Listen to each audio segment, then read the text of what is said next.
সেই দ্বীনি শিক্ষা কোথায় আগে শিখতে হবে? সেই মাদ্রাসাতে আপনাকে শিখতে হবে।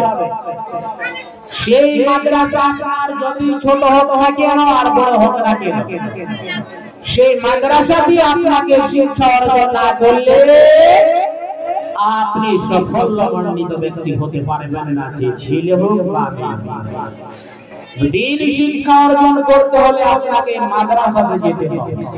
তাহলে সেই জায়গাটি ভালো। আর অন্ত ইহকাল পরকাল জান্নাত জাহান্নাম যত স্তর আছে সমস্ত স্তরকে সে চিনতে পারবে, বুঝতে পারবে। এবার যখন দ্বীনি শিক্ষা অর্জন করে নিলেন, এবার আপনি চলে যান স্কুলে, কলেজে, ইউনিভার্সিটিতে। সেই জায়গাতে শিক্ষা ধরন মানা নেই।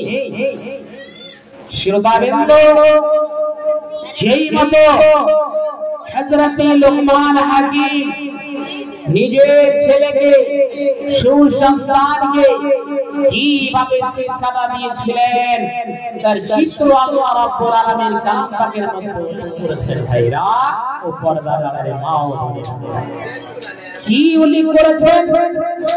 তার সুসন্তানকে কিভাবে বুঝিয়েছিলেন? প্রথমত শিরকের সম্বন্ধে বলেছিলেন, হে বৎস, এ আমার কলিজার টুকরা ছেলে, খবরদার তুমি আল্লাহর সঙ্গে শিরক করবে না।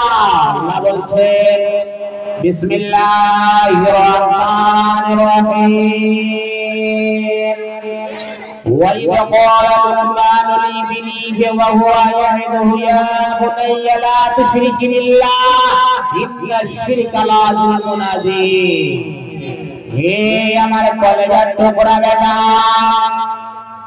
এ আমার কলেজার টুকরা বেটা, খবরদার তুমি আল্লাহর সঙ্গে কাউকে শরীক করবে না, জড়িত করবে না। বেটারে,